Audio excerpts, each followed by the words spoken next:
بسم الله الرحمن الرحیم. عرض سلام و ادب و احترام دارم خدمت شما بینندگان و همراهان همیشگی پایگاه اطلاع‌رسانی معیارجل.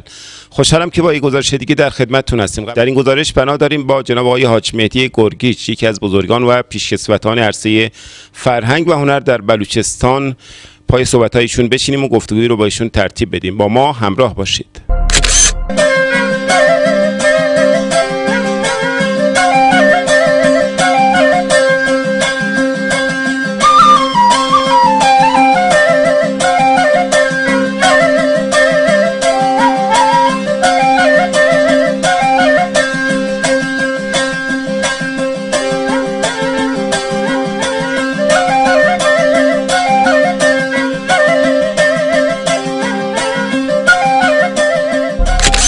ممنونیم از شما که در این بخش کوتاه با ما همراه بودید. همونطور که میبینید در خدمت جناب آقای حاج مهدی گرگیچ، یکی از بزرگان و ریش سفیدان و زحمتکشان عرصه فرهنگ در منطقه و در حوزه بلوچستان هستیم.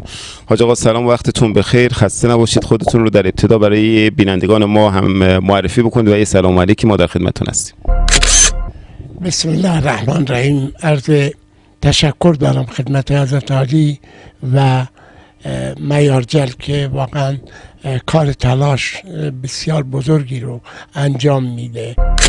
سر تعظیم فرود میارم برای همه به خصوص معلمینی که در سالهای سال در حوزه بلوچستان با تمام وجود، با تمام کمبودها کار کردم.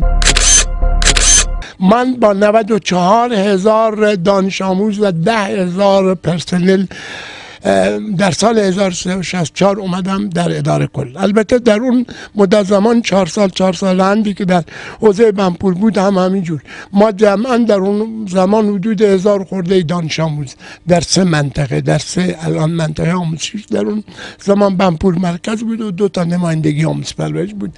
با ایثار مردم اونجا و همه کمک عزیزانمون در اونجا، ما در عرض 4 سال تونستیم آمار رو به 3 برابر ارتقا بدیم.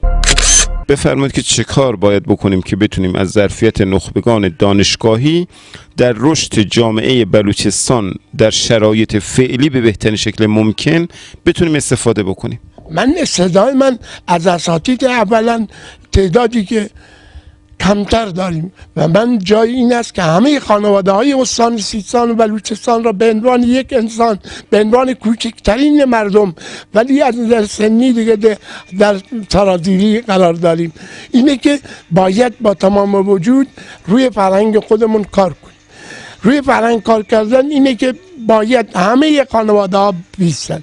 ما افتخار ما این است که در جلسه بنشینیم محمد مهدی گرگیچ بگوید که من چند تا بچه دارم، چند تاشون لیسانس، چند تا فوق لیسانس، چند تا دکترا. امروز زمینه ها مساعد است. اساتید دانشگاه ما، ریشسفیدان و به خصوص علمای عزیز و بزرگوار ما، شوراهای ما و هر طایفه رقابت بین طوایف این باشه که اگر طایفه گرگیچ نشست باید آمار بده. چه کاری برای فرهنگ کرد، برای آموزش کرد، برای کمبود کرد، برای بالا بردن کیفیت کرد. بالاترین آکیو بهره هوشی استان سیستان بلوچستان و حاشیه همین کبیر داره. خب ما از این پتانسیل باز توی خانواده خود من به عنوان یک معلم دکترا بیشتر تحصیل کردن، فوق لیسانس و لیسانس دارم. پسرها هنوز یکی فوق دیپلم و 2 تا دیگه میخونن. حالا خدا کنه اونا هم مثل خواهراشون رقابت بکنن. در بلوچستان هم همین. شما ببینید هر دختری که زمینه مساعد شده کی شده الان در کشورهای عربی ما واره میفرسته.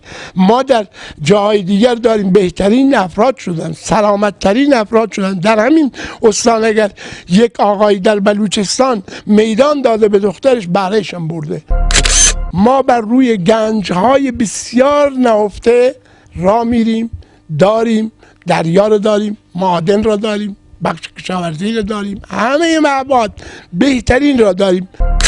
ما هر کدوم از خانواده ها ما داغ داریم. با چی؟ با همین جاده اولا نامناسب، دوما رانندگی های ما مردم بی محابا، سوما امکاناتی که باید باشه به این ماشین های بیکیفیت در سطح کشور که مربوط به استان نیست. همه اینا دست به دست به ما میده.